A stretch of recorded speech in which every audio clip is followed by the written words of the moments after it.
नमस्कार मित्रांनो, स्वागत आहे तुमचं आपल्या YouTube चॅनलवर। मित्रांनो, मुख्यमंत्री वयश्री योजना महाराष्ट्र शासनामार्फत नवीन योजना सुरू करण्यात आलेली आहे।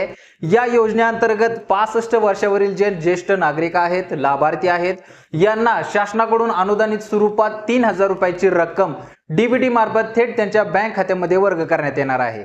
ही रक्कम जी आहे मित्रांनो, त्यांना वाढत्या वयामध्ये त्यांना लागणारे साहित्य खरेदी करण्यासाठी असणार आहे। त्यांना ज्या दैनंदिन जीवनामध्ये लागणाऱ्या वस्तू आहेत, या वस्तू खरेदी करण्यासाठी ही 3000 रुपयाची आर्थिक मदत शासनामार्फत दिली जाणार आहे।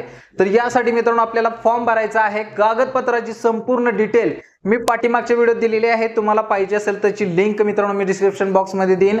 त्याचबरोबर तुम्हाला या योजनेसाठी लागणारा जो फॉर्म आहे, हा फॉर्म आपण कशा पद्धतीने भरायचा या पद्धतीची सविस्तर माहिती तुम्हाला आता या व्हिडिओत पाहायला मिळणार आहे। व्हिडिओ पाहिल्यानंतर मित्रांनो या फॉर्मची लिंक, या फॉर्मचा फॉर्मॅट पीडीएफ स्वरूपात मी डिस्क्रिप्शन बॉक्स मध्ये देईन। तो सुद्धा फॉर्म तुम्ही डाउनलोड करून कोणत्याही सेतू सेंटर वरती प्रिंट करू शकता आणि हा प्रिंट संपूर्ण भरून आपल्या ग्रामपंचायत मध्ये जमा करू शकता। तर हा फॉर्म मित्रांनो आपल्याला कशा पद्धतीने भरायचा आहे, तर या फॉर्मची सविस्तर डिटेल तुम्हाला त्या व्हिडिओत मी सांगणार आहे। व्हिडिओ शेवटपर्यंत पहा। चॅनलवरती नवीन असाल तर चॅनलला सबस्क्राइब करायचं विसरू नका, जेणेकरून अशा ज्या काही महत्त्वपूर्ण अपडेट येत असतात, या अपडेट तुम्ही घर बसल्या स्वतःच्या मोबाईल वरती सुद्धा पाहू शकता। चला तर वेळ न घालवता आपण सविस्तर फॉर्म कसा भरायचे ती संपूर्ण डिटेल तुम्हाला स्क्रीनवरती पाहायला मिळेल। तर या ठिकाणी मित्रांनो स्क्रीनवरती आपण रेकॉर्डिंग सुरू केलेली आहे। सहाय्यक आयुक्त समाज कल्याण सातारा, मुख्यमंत्री वयश्री योजना लाभार्थी अर्ज। तर मित्रांनो या ठिकाणी सातारमध्ये जो अर्ज असणार आहे त्याचा एक फॉर्मॅट या ठिकाणी आपण प्रसिद्ध करत आहे। असाच फॉर्मॅट इतर जिल्ह्यांमधून सुद्धा असणार आहे, याच्यामध्ये जास्त काही फरक नसणार आहे। त्याच्यामुळे हा अर्ज शेवटपर्यंत तुम्ही पाहणं गरजेचं असणार आहे। त्याच्यानंतर मित्रांनो आपल्याला पाहू शकता उजव्या बाजूला अर्जदाराचा फोटो आहे, आयडेंटिटी साईज एक फोटो आपल्याला योजनेसाठी लागणार आहे। फॉर्म भरताना तुम्हाला सुरुवातीला तो चिकटवावा लागेल। त्याच्यानंतर खाली मित्रांनो पाहू शकता मी श्रीमती आपल्या संपूर्ण नाव येणार आहे। आपलं नाव टाका, वय वर्ष, चालू वर्ष मित्रांनो या ठिकाणी आपलं किती असणार आहे याचा उल्लेख आपल्याला या ठिकाणी करायचा आहे। तर कमीत कमी आपलं 65 वर्ष पूर्ण असणं गरजेचं आहे। खाली मित्रांनो व्यवसाय देण्यात आलेला आहे, तुमचा जो चालू व्यवसाय असेल तो व्यवसायाचा उल्लेख या ठिकाणी करायचा आहे। व्यवसाय नसेल तर तुम्ही या ठिकाणी निरंक सुद्धा लिहू शकता। त्याच्यानंतर पुढे राहणार आहे आपल्या गावाचं नाव लिहायचं आहे, तालुका आपला टाकायचा आहे आणि जिल्ह्याचं नाव या ठिकाणी नमूद करायचं आहे। तर या पद्धतीने आपल्याला बेसिक डिटेल्स सुरुवातीला लिहायचे आहे।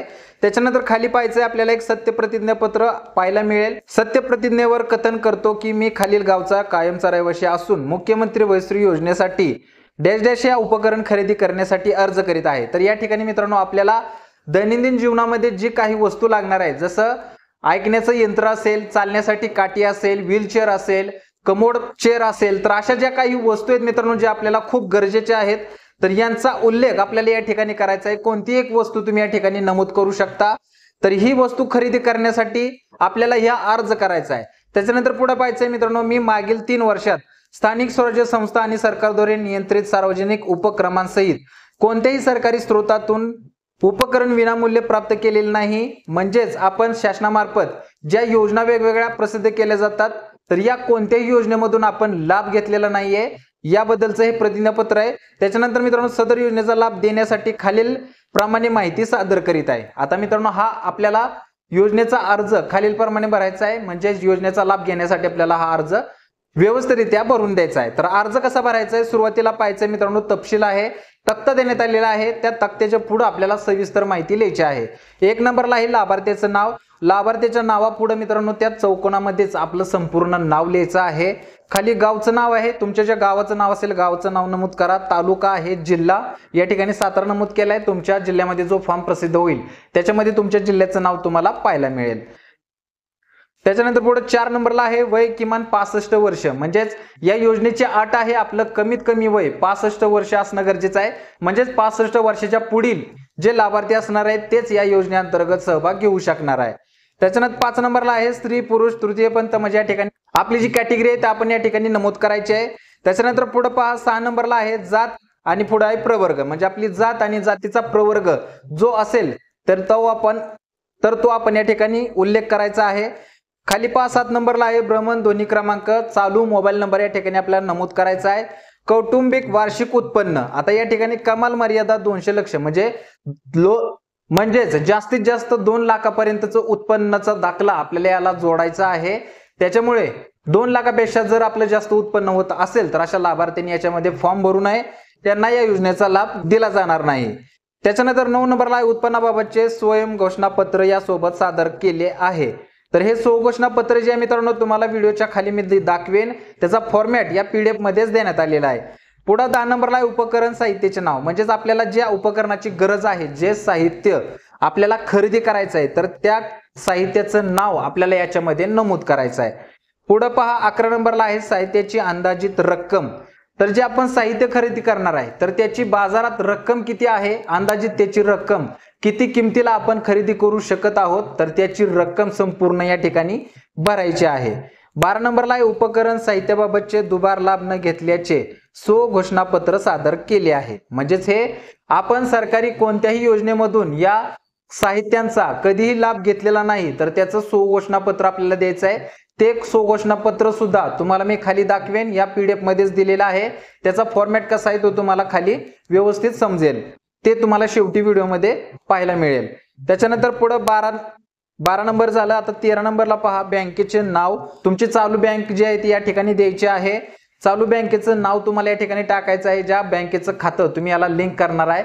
DBT लिंक असेल असंच खातं मित्रांनो या प्रकरणासाठी जोडा, जेणेकरून शासनामार्फत येणारा अनुदान थेट तुमच्या बँक खात्यामध्ये कोणतीही अडचण न येता जमा होईल।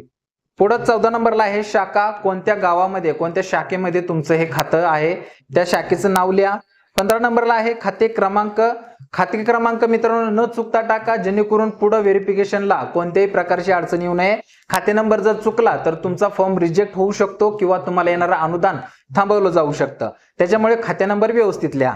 पुढे 16 नंबरला आहे IFSC कोड। IFSC कोड मित्रांनो त्या बँकेचा व्यवस्थित पहा, पुस्तकावर जर छापला नसेल तर बँकेमध्ये व्यवस्थितरित्या तो कागदावर लिहून फॉर्म मध्ये नमूद करायचा आहे। 17 नंबरला आहे आपला आधार क्रमांक। मित्रांनो आपला आधार क्रमांक व्यवस्थितरित्या या ठिकाणी भरा, त्याच्यामध्ये आकडे व्यवस्थित न चुकता भरायचे आहेत।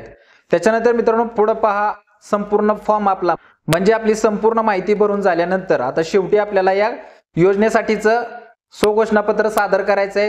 स्वघोषणापत्रामध्ये काय देण्यात आलेले आहे तर सदरची माहिती व घोषणापत्र मी सत्यप्रतिज्ञेवर करीत असून वरील सर्व मजकूर खरा व बरोबर असून तो खोटा अगर लबाडीचा ठरल्यास भारतीय दंड संहिता कलम 119 नुसार होणाऱ्या शिक्षेस मी पात्र राहीन, म्हणून हे स्वघोषणापत्र सादर केले आहे। तर मित्रांनो आपण वरची जी माहिती भरत आहे ही खरी आणि सत्य आहे, याच्यात कोणताही खोटापणा नाही। याबाबतचं हमीपत्र आपल्याला या ठिकाणी द्यायचं आहे, त्याबाबत मित्रांनो आपल्याला या ठिकाणी तसा उल्लेख केलेला आहे।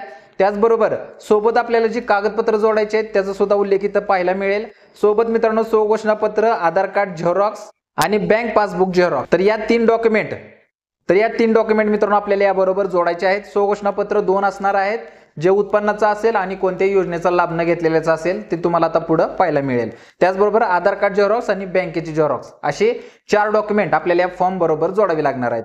त्याच्यानंतर दिनांक टाकून द्या, जो अर्जदार असेल त्या अर्जदाराची या ठिकाणी सही करा आणि कोणत्या ठिकाणाहून अर्ज करते तर त्या गावाचं नाव आपल्याला या ठिकाणी भरायचं आहे। तर अशा स्वरूपात मित्रांनो हा संपूर्ण फॉर्म जो येतो तो आपल्याला भरून होईल, व्यवस्थितरित्या फॉर्म भरायचा आहे। हा भरलेला नमुना सुद्धा तुम्हाला एखाद्या पुढच्या व्हिडिओमध्ये मी व्यवस्थितरित्या समजून सांगेन, ज्याच्यामुळे तुम्हाला कोणत्याही प्रकारची अडचण येणार नाही। आता मित्रांनो तुम्हाला सुरुवातीला मी सांगितल्या पद्धतीने जे 2 स्वघोषणापत्र आहेत तर त्याचा नमुना आपल्याला खाली पाहायचे आहेत। इथं पाहू शकता मुख्यमंत्री वयश्री योजना स्वघोषणापत्र। आता हे स्वघोषणापत्र जे आहे मित्रांनो हे शासकीय योजनेमधून आपण कोणत्याही प्रकारचा लाभ घेतलेला नाही, म्हणजे कोणतीही वस्तू आपण शासकीय अनुदानातून घेतलेली नाही। ही अनुदान घेण्याची पहिलीच वेळ आपली असणार आहे। याबाबतचं हे स्वघोषणापत्र आहे।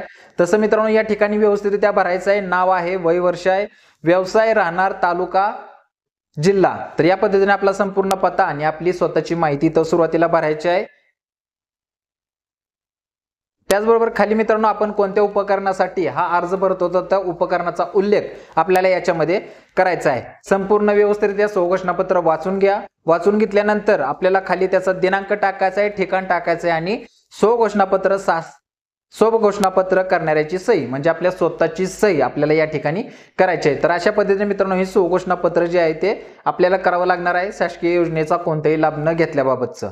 तर याचा फॉर्मॅट सुद्धा तुम्हाला PDF स्वरूपात आपल्या डिस्क्रिप्शन बॉक्समध्ये पाहायला मिळेल, त्या ठिकाणी जाऊन तुम्ही डाउनलोड करून घेऊ शकता।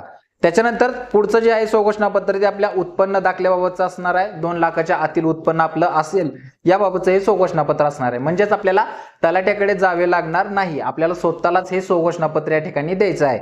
तर त्याच वरच्याच पद्धतीने आपल्याला ही संपूर्ण माहिती या ठिकाणी भरायची आहे. थोडाफार चेंजेस असणार आहे.